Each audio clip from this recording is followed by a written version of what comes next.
Well, happy Sunday morning, folks. Welcome to the program. Steve Clark, good to see you. Scott Allen, good to see you as well. Susie Q, she's up in there somewhere. She said she'll be back. People will be coming in shortly because I got a late announcement out. And sorry about that, folks. I think everybody knows it's 9 o'clock Sunday morning and they pop in. So welcome to the program. It's Sunday. We do not have a Raini this morning. She is still up in Alaska, and I tried to see if I could get her this morning, but probably not. It's awfully early up there, and so we don't have her this morning. Pretty soon, we're going to have to change the show name to It's Sunday with Scotty and maybe sometimes Raini. She's been so busy and so gone the last several weeks. So we'll get her back in here one of these days. This is going to be a shorter, abbreviated show as I have to run my son Flynn off to camp by a certain time in mid-morning. And so we're not going to drag it out too long this morning. We're just going to take some time, have a little coffee. My son's going to be a happy camper. He's going to Boy Scout camp this morning. And so we got to get him over there. Yeah, Raini needs her sleep, that's for sure, especially when she's going to go standing in the river catching salmon with her bare hands. And so as you all know, Sunday mornings are a hell of a lot more casual than the daily show, although it's been rather casual on my show this last week, mostly because preventing my kids from coming in the office into the studio during the show has been a little challenging this last week. So my parenting skills are intact. My kids, what would you call it? Their willingness to comply is what has been challenging. And so I'm going to post a link here if you would all like to know how to get into this show. If you wanted to call in, talk about anything pertinent, anything that hits you for a Sunday morning, so come on in. And last night, I was able to officiate at a little wedding for a friend of mine. He was somebody that was, what did you say, Steve? But Scotty, sir, it has even been so. I'm not sure what you're referring to there, buddy. Unless, maybe I could put it together if I thought loud enough. If it was enjoyable. I don't know. So, I got to perform a little wedding for a friend of mine. He was a kid that was actually in my youth group when I was a youth pastor, way back in the early 80s, 81, 82, 83. He was a teenager. And we kind of became friends after the whole youth group stint. And I've got about 6 or 7 years on him. And so it's funny when you get to a certain age. It's now 40 years later than when I was a youth pastor, which is just crazy enough when I think about it. And here's this kid that was in my youth group that is now a 54-year-old man. 53, I think he is, 53. And getting remarried. And so I performed his ceremony last night.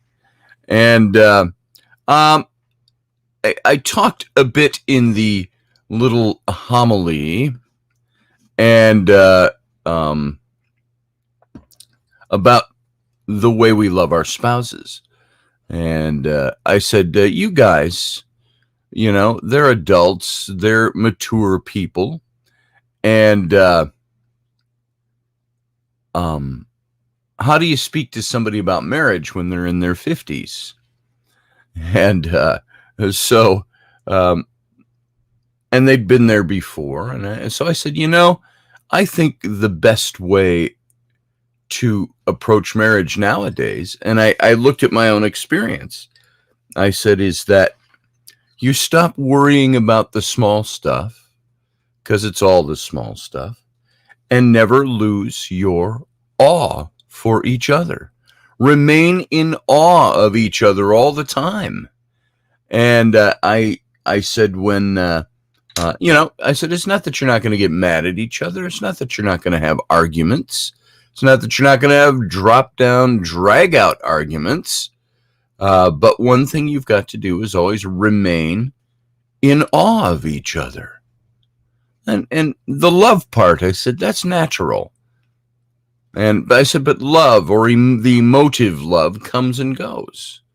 When you love somebody, it's that linear line that is always there. It's that permanent. The daily experience of it can be the roller coaster that goes up and down. I said, but while you're riding that roller coaster, never lose your awe for the other person. I said, when my wife walks in the room, I'm always, I'm struck with awe. Wow. If it isn't because she's hot, it's because I love her and her presence fills the room. And even when she's mad at me, which is a lot, or I'm mad at her, Raini's got a particular way of doing things and having things done. And so, Raini's sometimes kind of hard to please, but so she can be a little edgy with me a lot sometimes, but she still loves me. Whether she's in awe of me or not would be up to if she determines that that's what's going to be. Same with me to her. So there you go. And so it was a good wedding, a little tiny thing. It was done outside. It was really hot and humid, but we had a little shell by the lake, and the breeze was blowing in, and it kept it really nice. I didn't start sweating till I went inside to the air conditioning. So it was a good day yesterday. We keep having people come and go. My numbers keep going up and keep going down. I'm watching.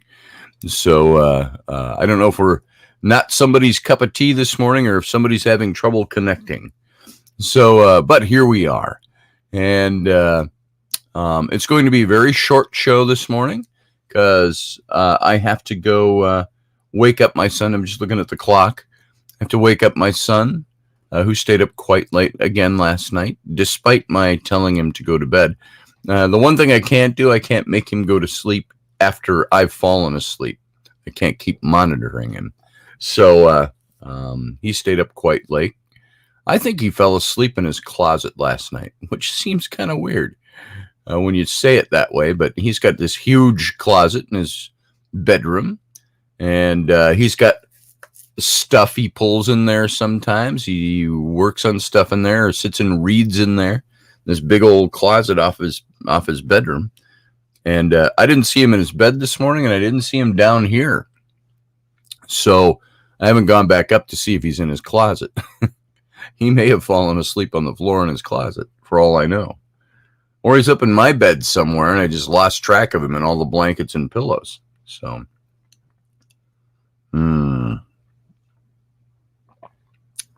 What seems to be locked up, Susie? Still trying to wake up? It's fun, even with everything going on this week here. Oh, that was Steve. Seems to be locked up as it looks like only me in chat. Oh, I see. Just refresh your screen if you can, Steve.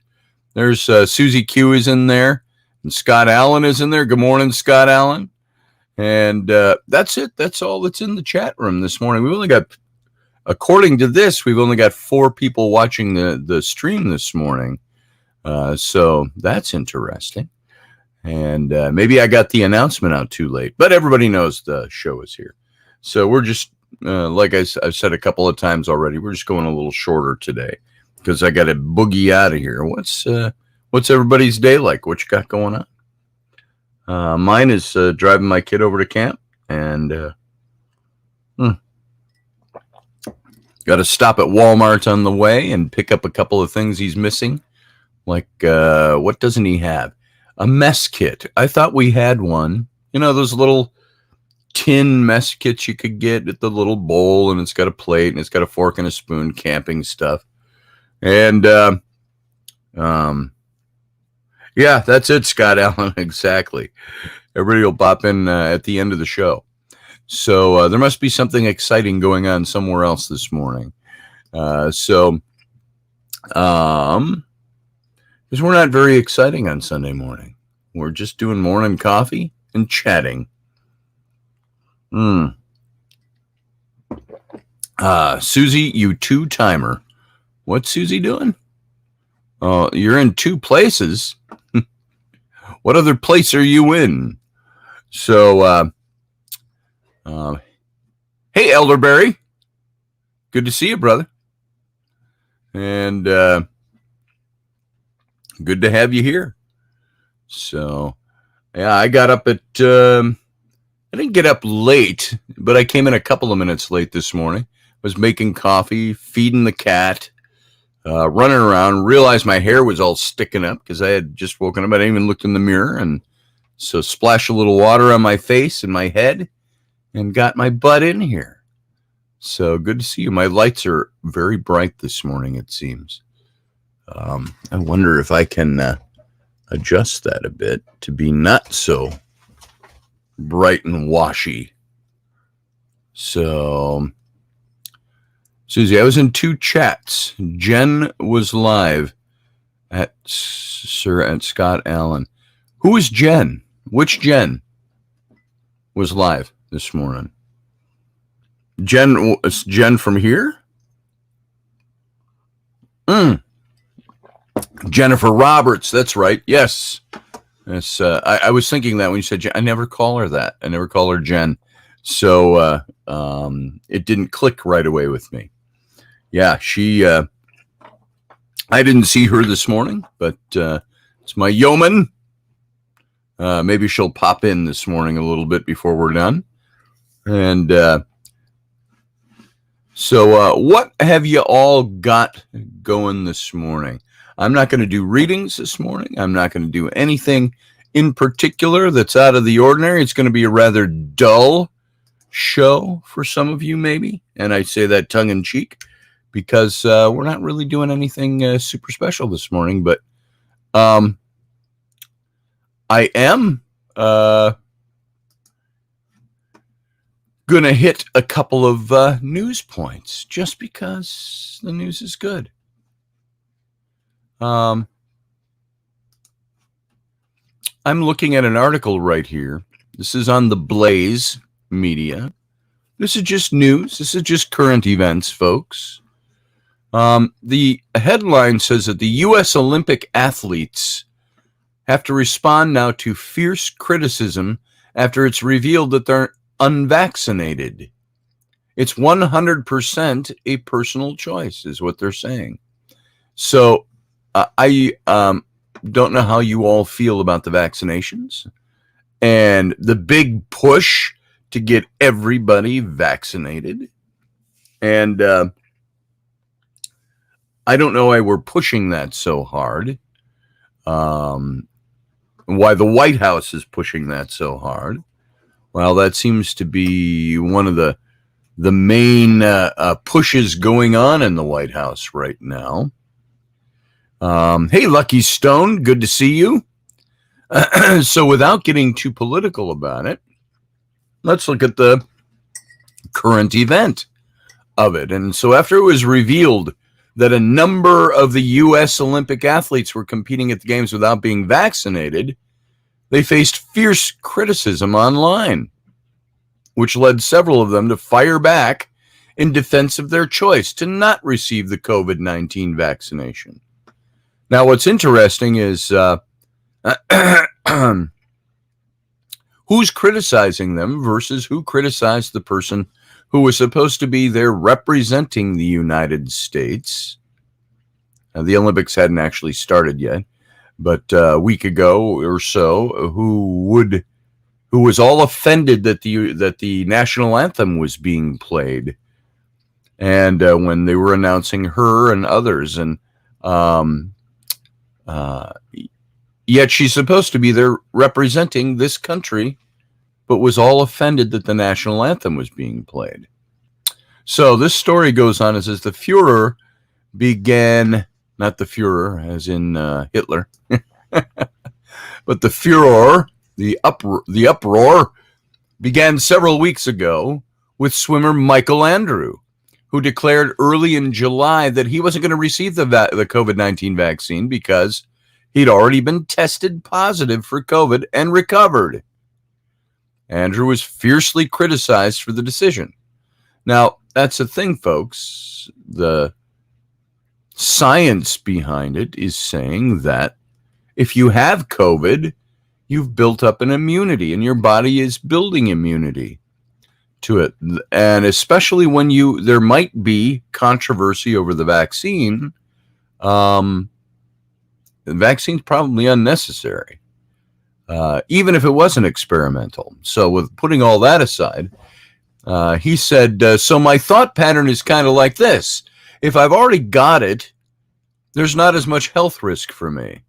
He also indicated that he had concerns about putting something in his body during training and was concerned about potentially missing training days due to side effects from the vaccine. Valid point. Andrew is widely expected to compete for gold medals at the Tokyo Games, and he stated that he's not anti-vaccine in general. The coach of the U.S. men's swimming team has stated that Andrew's been fully compliant with health and safety protocols in Tokyo, but he continues to receive harsh public criticism for his stance. I don't know who all these people are who do these harsh criticisms, because that doesn't represent everybody here. So now 2 members of the Olympic archery team, including number 1 Brady Ellison, are also publicly defending their right to refuse the vaccine. It's 100% personal choice, he said, and anyone that says otherwise is taking away people's freedoms. That's what Ellison said, according to Reuters. I said if they made it mandatory that I wouldn't come and compete. Ellison also noted that both he and his wife had already had COVID-19 and successfully recovered from it. So, and that's right, Lucky Stone. As you put up here, the information says the vaccine and the last infection will not protect you from new strains, a common situation with viruses. Now, I have heard elsewhere, and I don't have documentation in front of me, so I'm just telling you I read this somewhere already, that even the new strain, that those who have had COVID before have more antibodies built up already that will adapt to the new strain. So I don't know how that all works. I'm not a doctor. I'm not a scientist. So, but that's what I'm hearing. But I have heard that the vaccine, that they're pumping out this vaccine thing now over the new strain coming in, and yet the vaccine doesn't do anything for the new strain. So I don't know. I don't know what's what. Hey, Steph, good to see you. Steve's got it down. Here's Steve. They're a-holes. There it is. So who knows what the truth is on that, really. But I do think the truth is that the government can't make you take a vaccine if you don't want to. So that's what female archer Brady McKenzie also indicated she had not received the vaccine, stating, getting a shot is something there hasn't been enough testing in. I would have opted out for the games if I had to get the vaccine as well. Now, of course, you heard every day during COVID. Do you remember hearing every day the new death toll for COVID? And many people already know that there was a lot of that was a little hinked with. We all heard the stories that if you died of a heart attack but had COVID, they listed you as a COVID death. Things like that. So every day you heard of a death toll, according to COVID. Why are they suppressing the death toll from the vaccines? So last I heard, there's upwards of 20,000 deaths from the vaccine alone. It's a lot of death. Why isn't that being reported?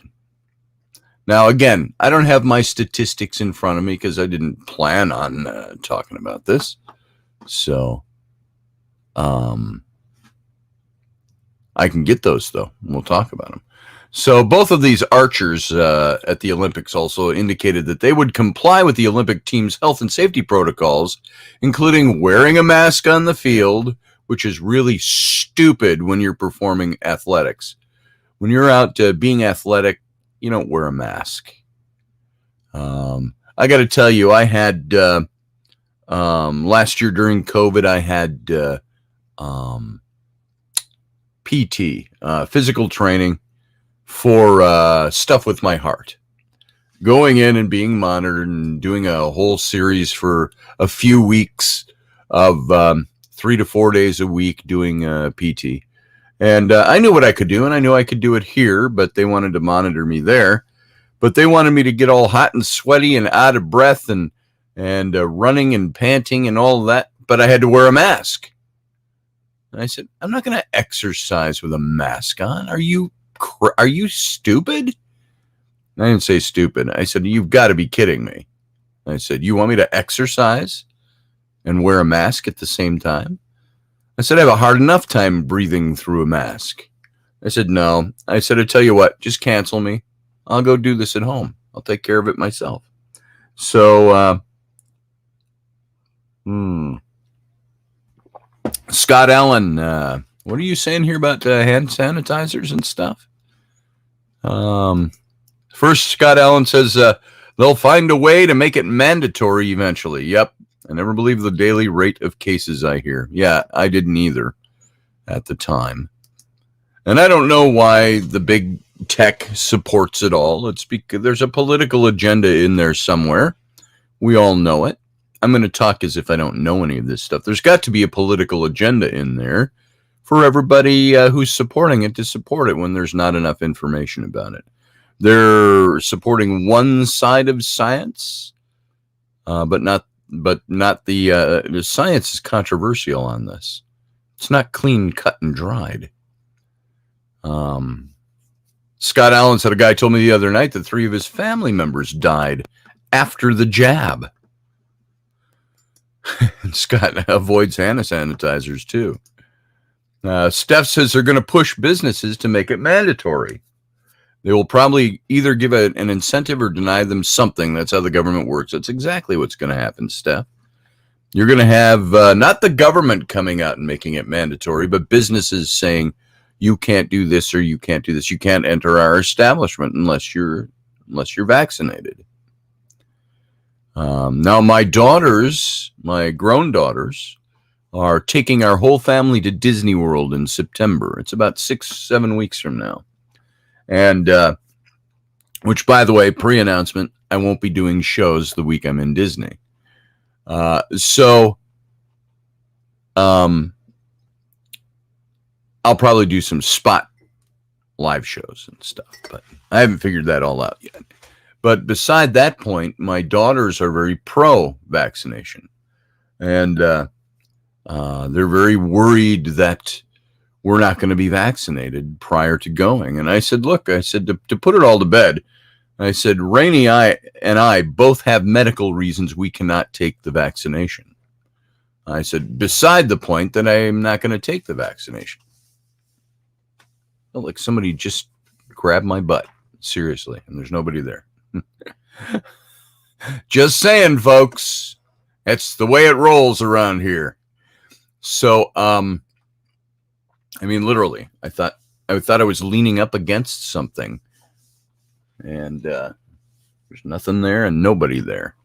How about that? Okay. Heard it here live first, folks.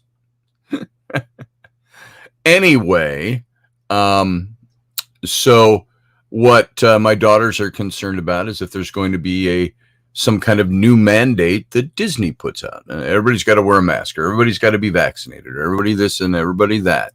And that's a good point that we make. And do you know what pops into my head? Is this whole thing from when I was a younger person, and I was in the church, and we were teaching eschatology, the theology of end times. The rapture, the tribulation, the Antichrist, the world, the way it's going to be during the tribulation, things like that. If you've heard any of these terms in church, That's the end times stuff. And one of the points of the Antichrist's rise to power, and he's not called the Antichrist. It's not like, look, hey, I'm going to be the world leader and I'm the Antichrist. Just call me Antichrist. No, it's what the prophetic terms were being used for him. But that as he was rising to power, that there would be a point where it started to get so bad that you could not buy or sell without the mark of the beast, either in the forehead or in the wrist. They called it the sign of 666. Now this was all prophetic stuff. Think Nostradamus-y type of stuff, only with John on the Isle of Patmos, writing the book of Revelation. So there would be some sign, there would be something that would have to be done that would say that you could not buy or sell unless you are part of the crowd that's doing this. And you start looking at the way this whole COVID thing is being used politically to draw a distinction between people, to separate people. And I will just say this, Joe Biden, for saying that he was going to be the great unifier in our country, is doing everything he can to make sure he is not the unifier. I think his definition of unification is doing things, everybody has to do things the way he's saying it needs to be done, or maybe not even him, his handlers are telling you how things should be done, using him as the mouthpiece. Which, by the way, as another aside, I think there's a hell of a lot of elder abuse going on with Joe Biden right now. He is being used. He's being manipulated. He agreed to it probably because he wasn't in his full mind, or he heard, hey, I can be president. And he's now president. And I don't think half of the time he really knows what he's doing. I think he knows he's president. But I think with his debilitating dementia getting ever increasingly deeper, I think he knows he's just like some people will think they're Napoleon. I think Joe Biden believes he's the president and believes he's in charge.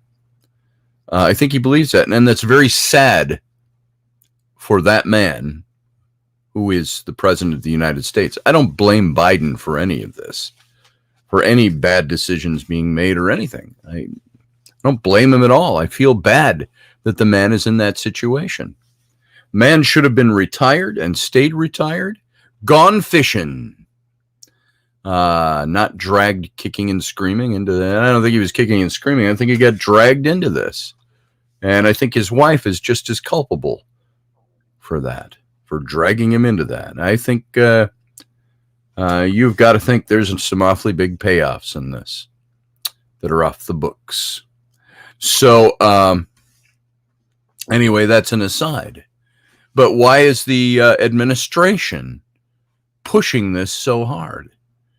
I think there is something that, is there any correlation, do you think, to the old Revelations type of prophecy that said that you, on the rise of the Antichrist, I'm not saying Joe Biden's the Antichrist, by the way, not even insinuating that, but if you take prophecy and look at the general feel of prophecy, this rise toward one world government, this rise toward the Antichrist, the beast, as they would call him in the prophecies, who would coalesce the whole world under peace and safety. It didn't say that the Antichrist is going to be joining people together in evil. He was going to coalesce the world.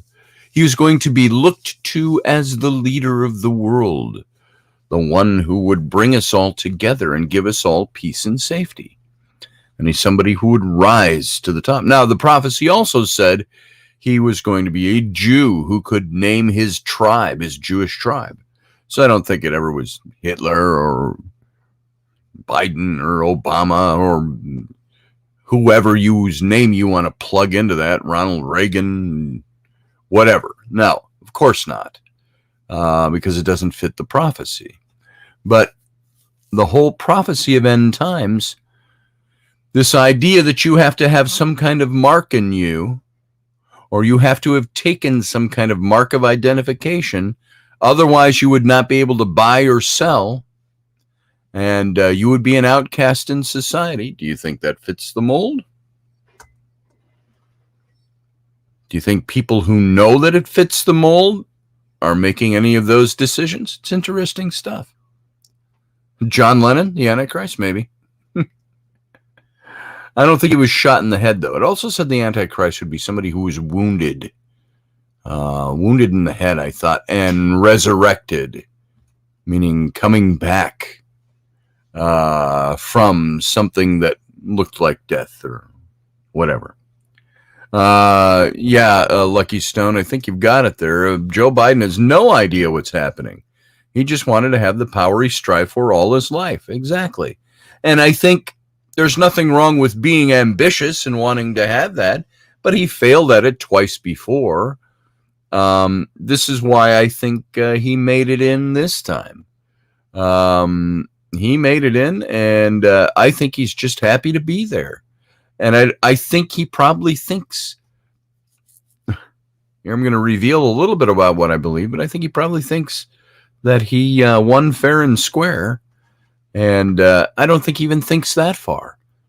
I think he just thinks, I'm the president. The people put me here. And do you remember when he said very early on, and it's still early in his administration, he's only been in office for 6 months, but very early on, the first month, he was asked if he believed he'd get a second term. And he said, absolutely, we'll run again for a second term.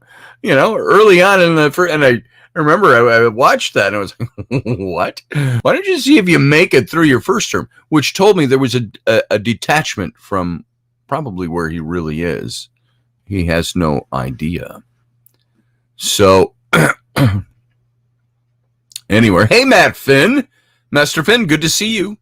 For those of you coming in a little later here, we're doing a very abbreviated show today, as probably in about 15 minutes or so, I'm going to have to get out of here, and I got to get my son to camp.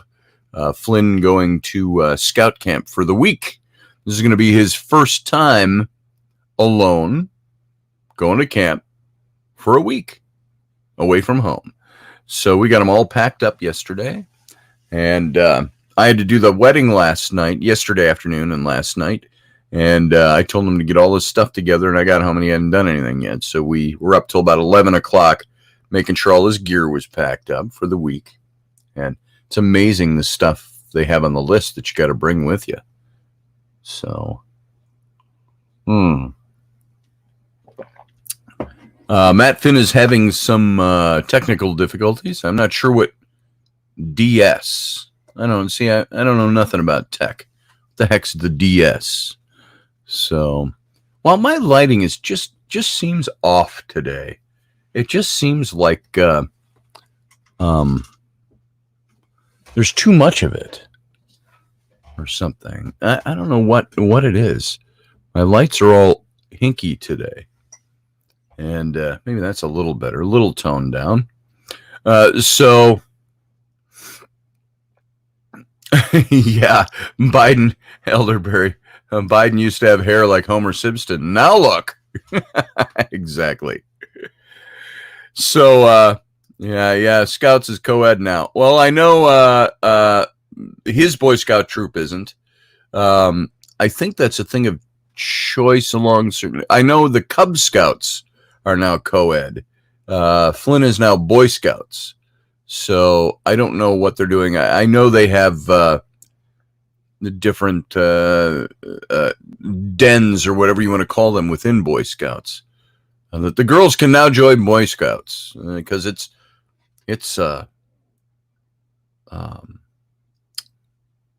what's the word I'm looking for? And why it's skipping my brain right now.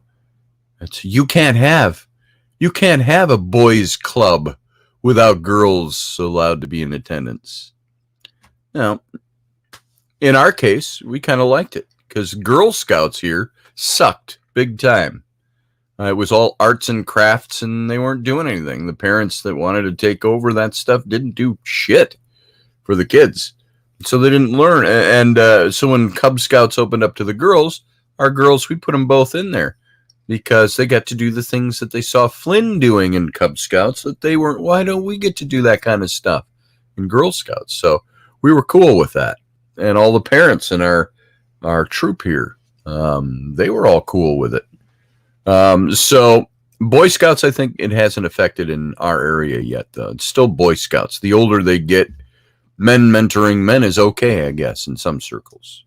So Matt Finn says the tech companies comply because their products are manufactured by near slave labor in China. CCP controls their ability to manufacture products and have dirt on these degenerates. There you go. I'm not sure what that exactly was in context to. Maybe another conversation going on that I didn't follow very closely. Anyway, Steve Clark wants to join the Girl Scouts. There it is officially. Steve Clark wants in on the Girl Scouts. You're just in it for the cookies, brother. We know you. So, and by the way, when you sell those cookies as Girl Scouts, you do get some discounts. So there it is. And Steph is here, she says, just taking care of the grandbaby. And why big tech are bootlickers? There you go. Yeah, it's not because they necessarily agree politically. It's that it's good for them. That's why you see these compliance things all the time. I get that, Master Finn. I get it. And so, anyway, this whole U.S. Olympic athletes, just to wrap that story up, the U.S. Olympic team's chief medical officer indicated to Reuters that 83% of the team's 600 athletes have been fully vaccinated, but that the entire delegation will be treated as unvaccinated for the purpose of health and safety protocol rules out of an abundance of caution. So once again, being vaccinated doesn't do shit for you, strikes again. So there you go. And so that was in the news this morning. Also, I found this great article. President Biden heckled during Virginia event, takes a shot at Trump and his rallies. And President Biden was speaking at a campaign event in Virginia when he was heckled by some people in the crowd. Now, this story is from yesterday. He was campaigning for somebody, probably Congress. Biden brushed off the hecklers by mocking Trump rallies. And Biden was in Arlington for a rally for Virginia Democratic gubernatorial candidate Terry McAuliffe, A-U-L-I-F-F-E. Olife or Olive? McAuliffe on Friday. So this happened on Friday. McAuliffe previously served as Virginia's governor from 2014 to 2018 and was succeeded by fellow Democratic Governor Ralph Northam. Now, President Biden began his speech by talking about COVID-19 again. Biden's big thing is COVID-19, his big thing. But he's an old guy with dementia. This is what he's focused on. This is also what they give him to talk about. He's talking about COVID-19 vaccinations. They're going to use this as much as they can in the midterm elections to once again tap COVID. As Nancy Pelosi said after the presidential election, she said COVID was the best thing that happened to the Democratic Party in the elections. That is a fact that she said that. That's been on the news several times. That's recorded. It's not duped up. And she said it's the best thing that happened to the Democratic Party. Because, frankly, guys, it's what got Biden into office in part. So they used that and politicized the shit out of that to get into office. And so Biden started his speech on Friday by talking about COVID-19 vaccinations, and he subtly tweaked conversations for embracing corona vaccines. And by the way, This is what Biden said. And by the way, you know that old expression, there's a lot of our very conservative friends have fully had an altar call. They've seen the Lord, Biden said. Whether it's on Fox News or whether it's the most conservative commentators or governors, he's talking about they've all had to come to Jesus about the vaccine. Biden then genuinely complimented the Alabama governor, Kay Ivey, for improving vaccination rates in her state. Thank God the governor of Alabama, had one of the lowest vaccination rates in the country, is now, and I'm genuinely complimenting her, Biden said before trailing off as he was interrupted by hecklers only minutes into his speech. President Biden responded to the jeering by saying, "This is not a Trump rally. Let them holler. No one's paying attention to them." According to reporters covering the event, the hecklers were anti-pipeline protesters who were shouting, "Stop Line 3. The Enbridge Line 3 is a proposed pipeline expansion that would stretch from Alberta, Canada to Superior, Wisconsin. And the protesters are demanding that President Biden use his executive powers to stop Enbridge Line 3 project like he did with the Keystone XL pipeline. There were pro-Biden chants that followed, attendees chanting, "Let's go, Joe." And Biden spoke at the campaign event for McAuliffe, who won the Democratic nomination in return to his old job in June. McAuliffe will square off in the November election against Republican Glenn Youngkin, blah, blah, blah, blah, blah.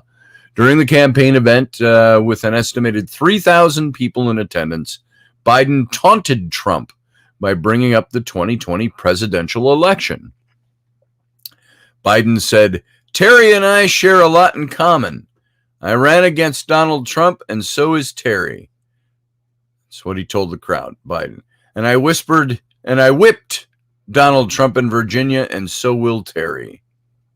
Biden told the crowd that Republicans offer nothing more than fear, lies, and broken promises.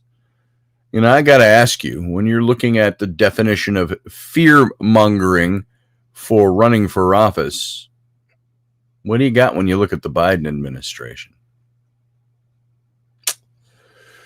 The United States is based on, now this is Biden continuing, the United States is based on the only country in the world based on the proposition we hold these truths to be self-evident, that all women and men are created equal, endowed by their creator with certain inalienable rights, life, liberty, and the pursuit of happiness, he stated.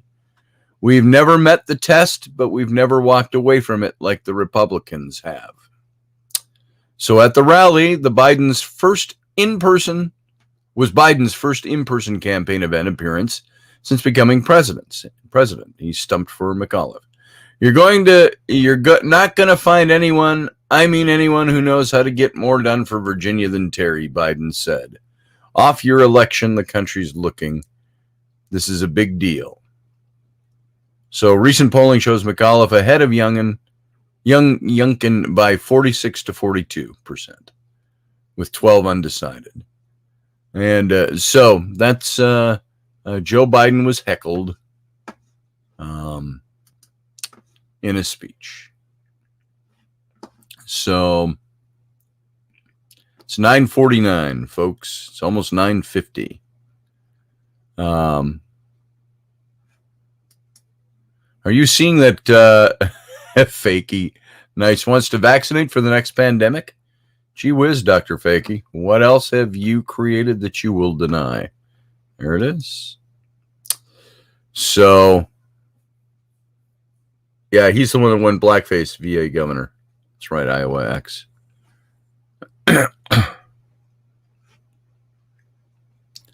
Yeah, exactly. Never heard of the French Revolution. USA is not alone. Biden gets history wrong, too.